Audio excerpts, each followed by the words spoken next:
السلام عليكم ورحمة الله. ازيكم حبايبي؟ عاملين ايه؟ يا رب تكونوا بخير ان شاء الله. النهاردة هعمل معاكم وصفة جميلة جدا، حاجة كده عسل ما شاء الله. هجيب لكم هنا مطعم المشاوي لحد البيت من غير ما تروحي ولا تقعدي في المطعم ولا تكلفي نفسك. حاجة كده عسل ما شاء الله، واقتصادية وجوه البيت وما شاء الله عليها، احلى من المطاعم بكتير. طريقتي ان شاء الله في الفراخ المشوية تعجبك جدا، وبتفاصيل بسيطة خالص، وان شاء الله يا رب تعجبكم. بصوا هنا ما شاء الله اللحم دايب وعامل ازاي، حاجة كده بسم الله ما شاء الله. هنا عندي 3 فرخات. طبعا انا مش هعملهم كلهم، بس انا هقطعهم قدامكم عشان تشوفوا بس طريقة التقطيع بتاعت الفراخ. انا هنا هقطع الفرخة حوالي 16 قطعة. هوريكي ازاي تطلعي 16 قطعة من الفرخة، وازاي تقطعيها بطرق متساوية كده وجميلة، وازاي تتبليها والبهارات بتاعتها وكل التركات في الفراخ المشوية. بس خليكي معايا الفيديو للآخر، وما تنسيش تحطي لايك واشتراك للقناة لو أول مرة تشوفيني. هنسمي الله ونصلي على رسول الله، وهقول لكم بقى هنعمل ايه ان شاء الله في الوصفة الجميلة دي. عندي هنا الفراخ كده التسمين ديت، بفتحها كده نصين، وعندي هنا الوركين بقسمهم لنصين والصدر من فوق كده، وبحاول ان انا انضفهم واشيل منهم الجلد، واللي هي منطقة الرقبة دي كده، واشيل من عليها الجلد كويس. اهم حاجة في الفراخ دي يا حبايب قلبي ان انت تنضفيها كويس وتنقعيها عشان ما يبقاش فيها اي نسبة زفارة خالص.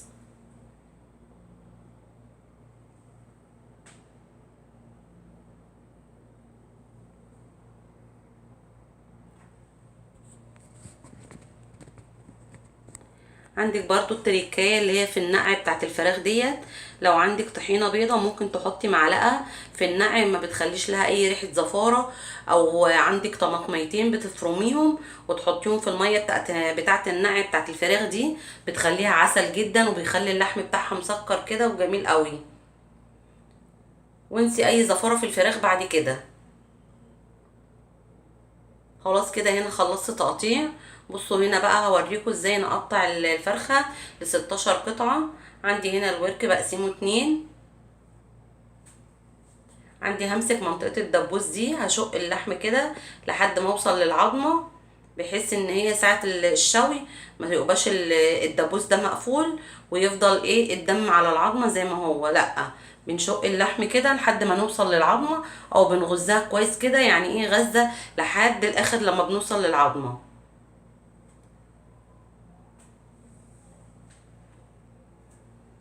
والله الفيديو دي فيه حاجات مفيدة جدا، وطريقة التقطيع كويسة جدا، وطريقة التتبيلة والشوي حاجة كده ما شاء الله، هتوفر عليكي ولا هتروحي مطعم ولا اي حاجة، وحاجة كده ما شاء الله عسل.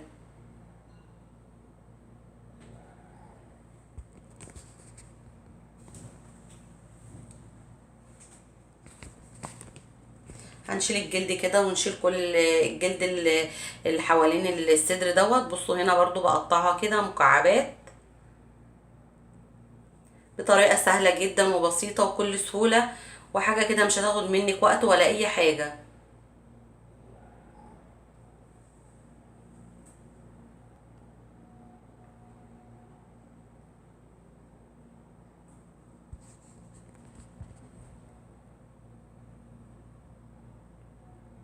ما شاء الله عسل، حاجة جميلة جدا، وحاجة بيتي وحاجة نظيفة، وبتغسليها في بيتك بطريقتك وبراحتك، غير لما الواحد بيروح المطاعم. يعني احيانا الواحد بيروح المطعم ويقعد ويقوم والله ما بيعجبه الاكل وما بياكلش اصلا.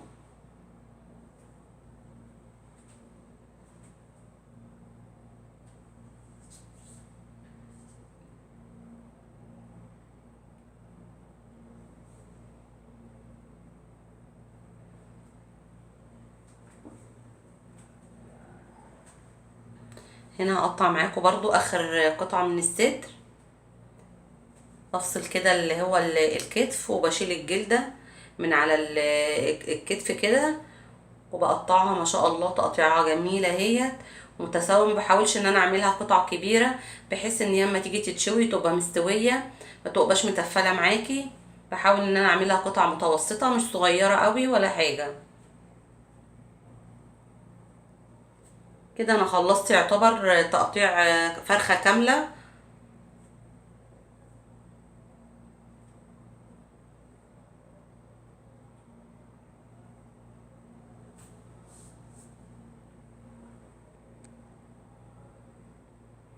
بسم الله ما شاء الله، اللهم بارك. حاجة كده عسل، 16 قطعة من فرخة واحدة، حاجة كده جميلة تكفي عيلة بصراحة وتكفي أسرتك. حاجة كده عسل ما شاء الله. بصوا كده، دول 16 قطعة يعتبر فرخة واحدة. هنخلصها بقى كده ونمسكها نغسلها كويس ونصفيها ونحضر بقى التتبيلة بتاعت الفراخ.